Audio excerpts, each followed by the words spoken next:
Alright, today I'm going to show you how to use the text and the masking text tool, which is one of the next tools down on the side here.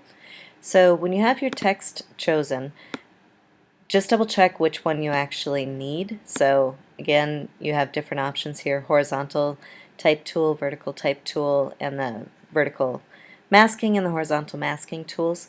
So I'm going to make sure for this one I'm just going to do the regular text and start with that to show you. The difference between them is that this is the masking up here where you can see pictures through, and then this is your regular text tool.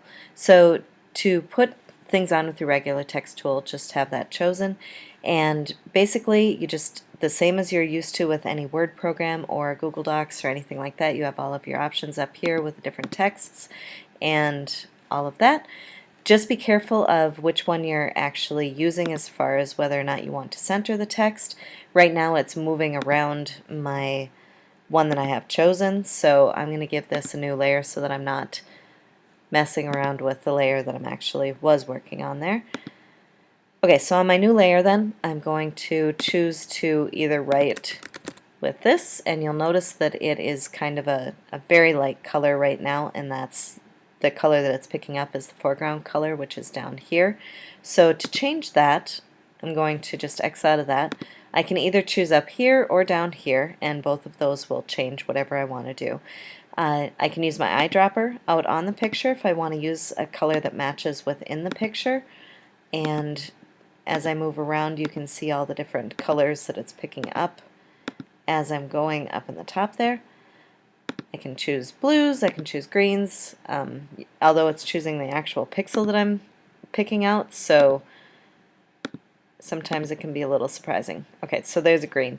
I could also just do like a black, and I'm just going to do that. So I'm going to type from this edge by doing this. I'm going to type from the center, and it will grow out both directions. And if I type from the side, then it will grow out from the one side. So just be careful of which one you're choosing, because a lot of times people will be on here and they'll start their cursor over here thinking it's going to go behind it, and it keeps growing out from each edge.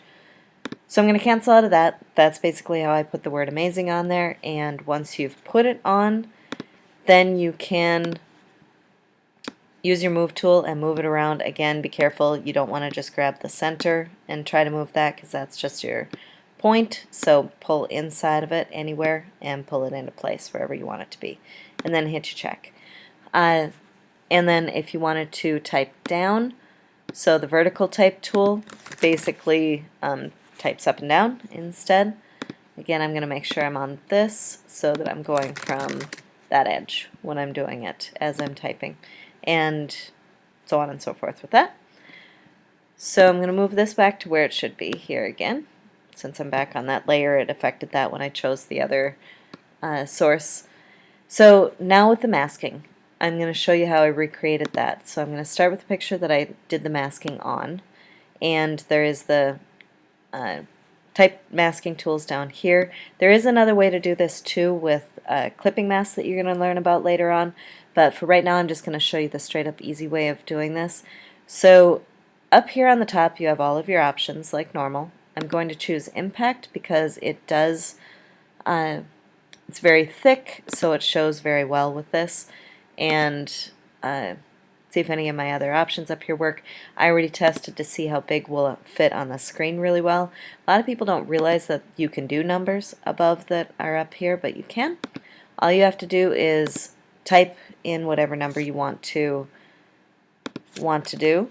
So I already tested to see it's 99, that works well, but I believe you can go up to 500. So you can go quite a ways. Just going to put a cursor on there. Now it looks like it changed the picture, but it didn't. All that this is kind of reddish to be able to see where you're actually typing.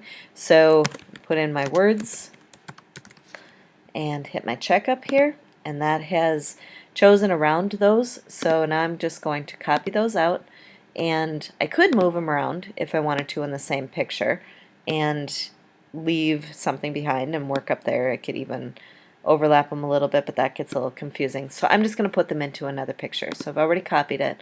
Now I'm going to edit and paste this. and hit my move tool again, and I can move this up to where I want it to be. And if it's not quite in the center, you can nudge it just by doing like one arrow key at a time, back and forth and up and down. Now on this one, I put in something so that you can read it a little bit better. So up there it is under layer and layer style, and I just put in a drop shadow, and basically you have all the options here. I believe it was an inner glow and a bevel, and I'm going to keep the drop shadow. Okay, and then the opacity, I'm going to keep it pretty dark so that you can see it pretty well. You can play with all of this stuff and make it more or less whatever you want it to be. So that looks pretty good. And I'm going to say OK, and just choose another tool so that I can see around it nicely. And again, I could move it around if I wanted to, and in case that got a little closer to an edge because of the drop shadow that's on there. But that's basically how you put the layers on. I just want to show you really quick too, though, if you need to change anything within the text, you need to make sure you choose the text tool again, the same one, and be very careful that you're on the same layer over here and that you're right inside of the lettering when you choose this. If you're slightly outside of the lettering, it's going to think that you want to start another layer, so be careful.